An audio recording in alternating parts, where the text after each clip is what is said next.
Hello, mommy. Okay. I don't know if you can see this because I'm using my glasses, but I have my weighing thing. I put my thing on top so it's at 0. My starter started where the pink line is and it tripled. This is what it looks like when it's done. It's not domed anymore. I don't know if you can see it. Okay. So I'm gonna put 100 grams of starter.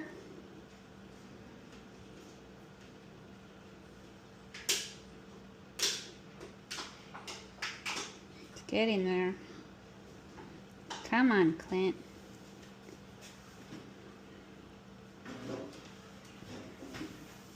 And I measured it out so that I'll have some of Clint left for the next one.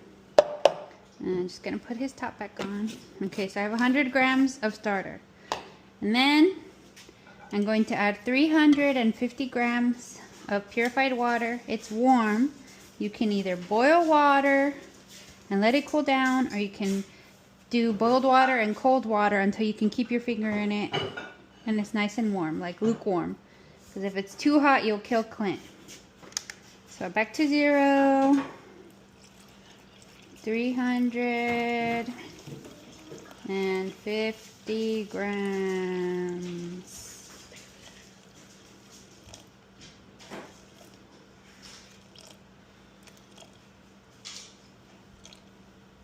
Okay, 350 grams of water. And then I take it off the scale.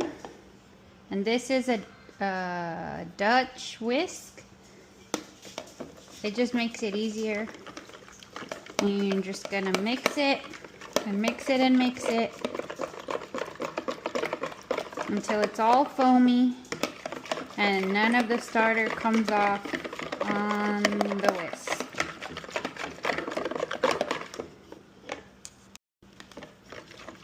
Okay. I'm just checking to make sure that none of him is stuck on the bottom. Okay.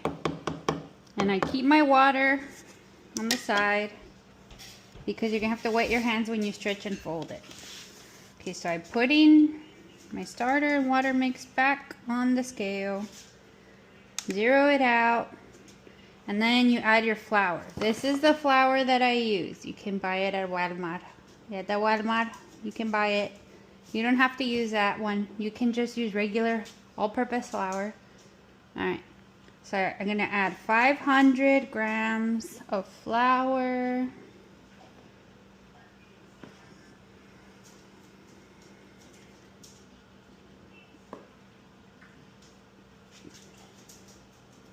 Ooh, I put a lot. Close enough. Okay. Alright. And then you're gonna mix it again until you get, everyone calls it a shaggy dough. I don't know. I guess it's a shaggy dough. Okay. And you mix it and mix it until all of your water is incorporated with the flour. So you don't have any dry spots. Okay, so after I mixed it with the whisk, I went in with my hands. I like to skip this part because I feel like you waste more than what you use. But I got most of it off, I think. Some of it. Ugh.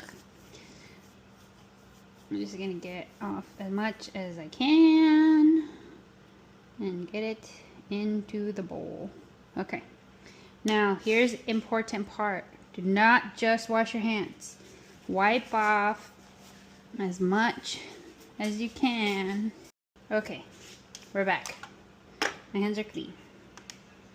So I'm gonna put my shaggy dough, that's what it's supposed to look like. I'm gonna put it back on my scale and put 12 grams of salt. I use this natural sea salt. It tastes good. You can use any salt.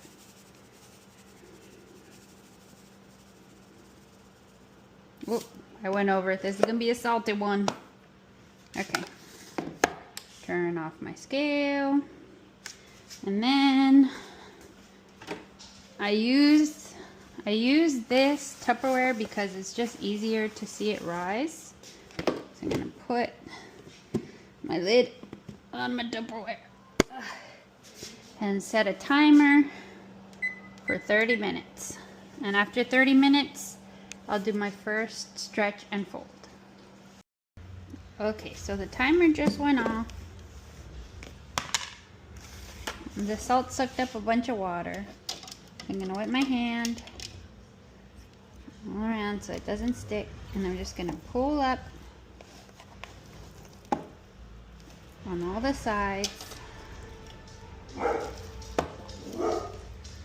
and make sure that I'm folding, and I'm just spinning and folding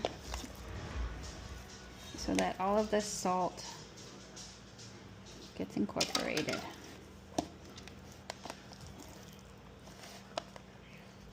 Just want to make sure I get all the dough off of the sides.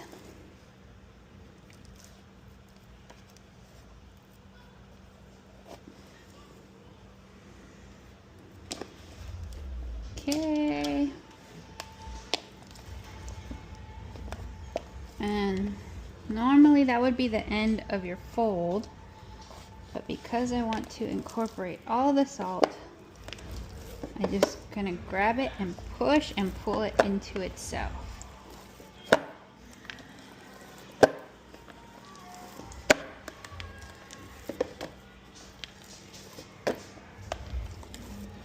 And I'm building tension and incorporating all the salt.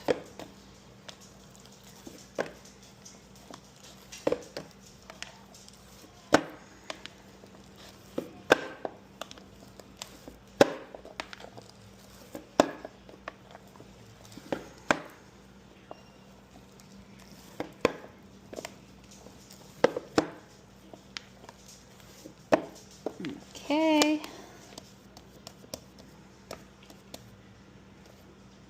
Dang it. Okay. And that's it. So we set another timer for 30 minutes. Just gonna clean my hands off a little bit. I didn't see, once you incorporate and once you stretch and fold and give it tension, you don't get as much. Close it up and wait for the next stretch and fold. Okay, our timer went off. Time for our second stretch and fold. It stretched out. Okay, wet my hand and gonna pull it and turn and pull it and turn. You can see it's already, it's already getting strong. Okay, and then I'm just gonna do the same thing that I did before. Just going to fold it onto itself.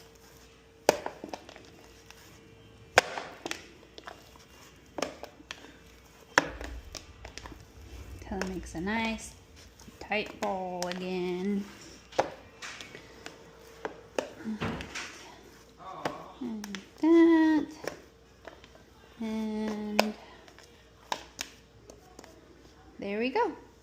Putting another timer for 30 minutes. And that's it. Okay, stretch and fold number 3. I think this may be the last one I need to do because it's already getting bubbly.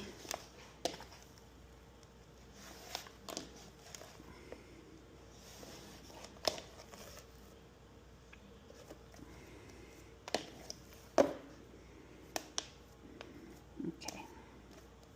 And some people do coil and folds, which just looks like this. You just pick it up from the middle and fold it onto itself. Then pick it up in the middle. But it seems like it may not need that.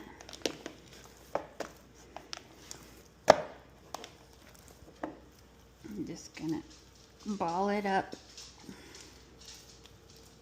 until the ball feels nice and tight.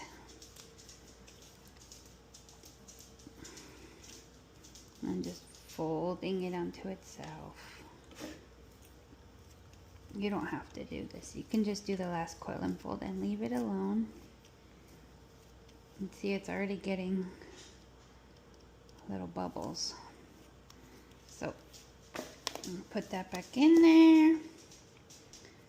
And then I'm just gonna let it rest. It's kind of late already. So I'm probably just gonna put a timer for 2 hours. And I'll check on it and see how it looks on the bottom. Hello, Mommy. It's the next day. I put Clint in the refrigerator to slow down the fermentation because I was going memes and he wasn't ready. So he came out clean. He came out clean. Everything on the sides was already stuck there. And say, good morning, baby. Good morning, baby. Okay, so this is what he looks like. He's not sticking to my fingers. So we're gonna stretch it out on the clean counter. Stretch it out. I'm gonna stretch it. You can do it as big as you can. Ooh. Big stretch. Stretch them out. Stretch. Okay, and then you hold on, and then you laminate him. Lemonade. So you're just pulling and rolling, and pulling and rolling, and then you're gonna grab from the bottom and roll it up like a burrito, just like that. And then you wrap your hands around and pull. Wrap our hands around and pull. And pull. Wrap your hands around and pull. Wrap your hands around and pull. So we're just folding him onto himself. Folding onto himself. So we can build tension. Gotta build tension so we can make the bread. And the bread needs tension that, and you gotta stuff himself into himself. Okay, and you just do it many times to get it smooth. We gotta do it. Now you don't, hush. Yeah. Now you don't flip it over because the bottom always needs to be the bottom and the top always needs to be the top. He's getting smoother.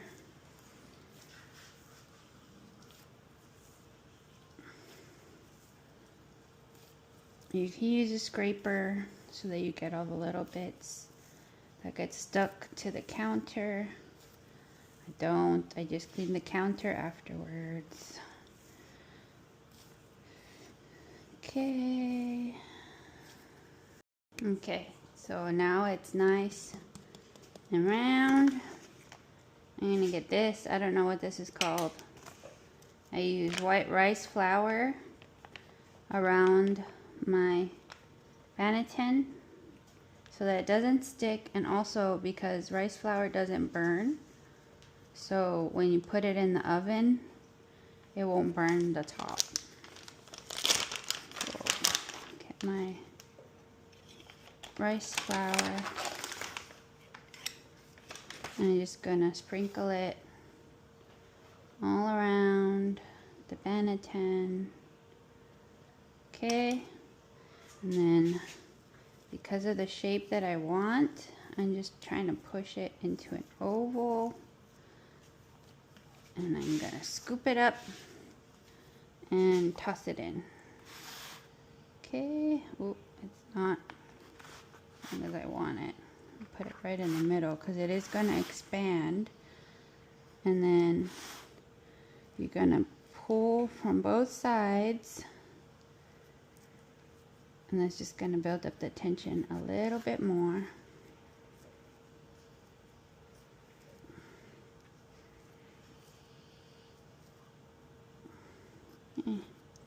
Good enough. Just like that. Ah, this one's not staying. Okay. And then, so actually my loaf is gonna come out a little deformed because it's fatter in the middle, so my edges may not rise as much. But it's okay, it'll taste good. And then I flour,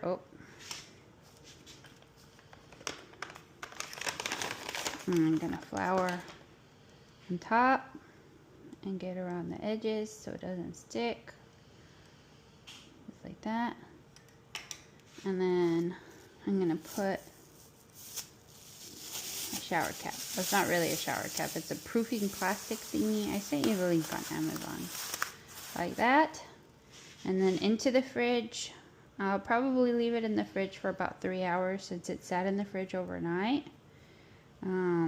Just to get it all firmed up again, and then we'll bake it. Okay, Mommy, it has been 3 hours since I put this in the fridge. Look at the bubbles. Alright, so the rice flour is still on the back side. I got my parchment paper, just enough to get it out. Yeah.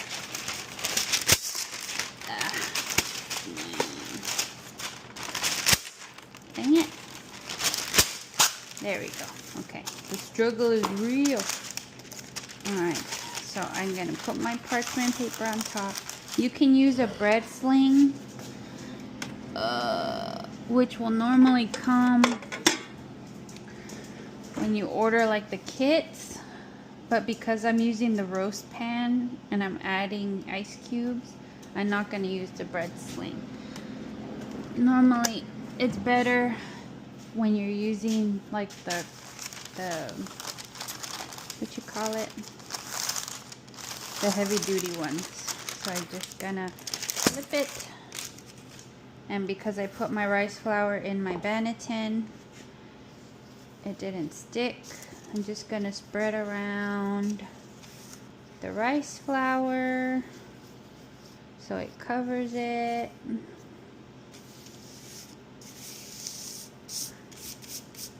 You can take off the excess. You don't have to. Like I said, it doesn't burn. Okay, we'll see how this one rises. And I'm just gonna put it inside my roasting pan, right in the middle, just like that. And I'm going to grab some ice.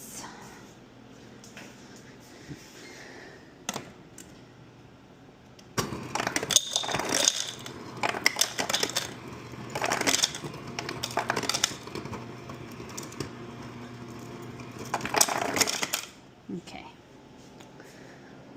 And then you drop the ice around the edges. You don't have to put a lot. I like to put some all the way around the edge because I read that the initial spring, like where it puffs up, is because it does its like last little fermentation, and it can't do it if it's too. Okay, so I've got all my ice.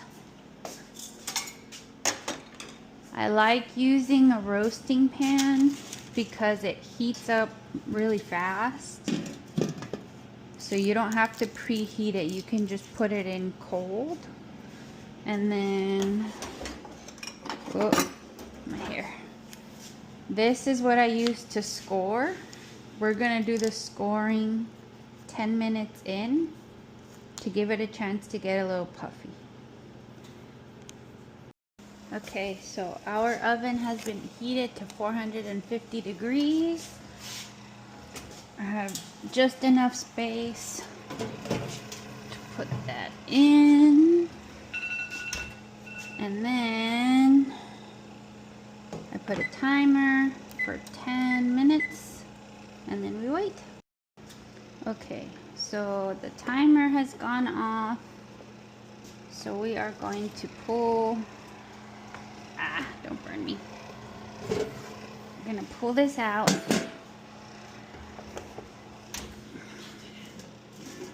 And then we're gonna score it. So you can do fancy stuff. I just do a line right down the middle.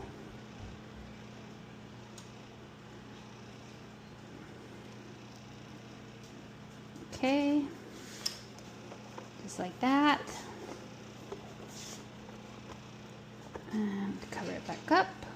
Still has water, so it will still steam. Gonna put it back.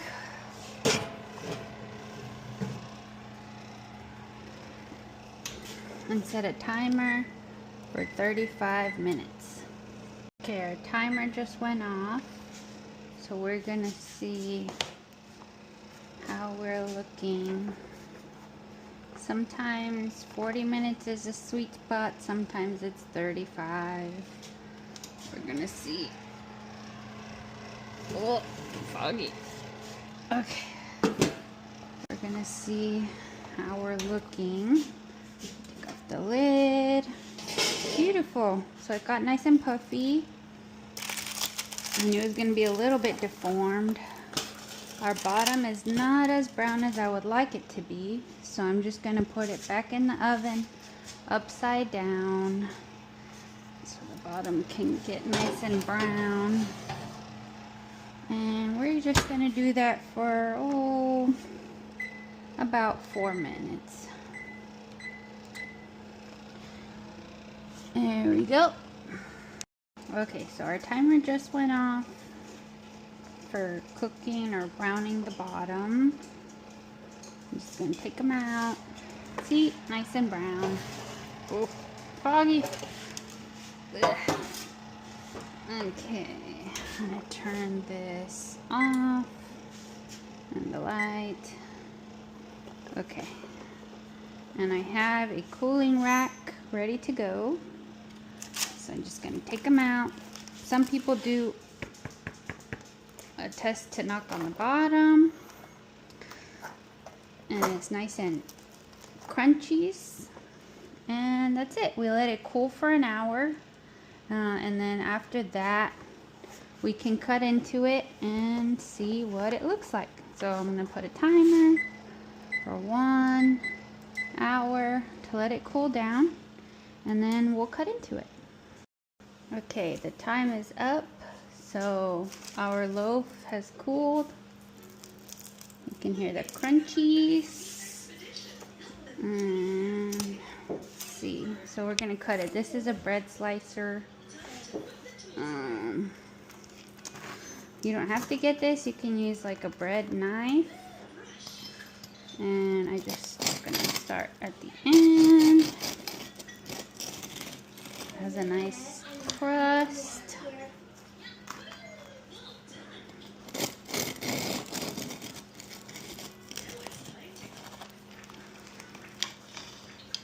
Okay, looking pretty good so far. I'm gonna get to the middle so you can see what that looks like. I'm fighting with it. I'm fighting with it. Okay, I'll be back once I get to the middle. Okay, so this is the center. It was a little underproofed. You can see the bubbles are not even, but it bounces back very nicely. And it has a nice crunch. So that's it. We're done.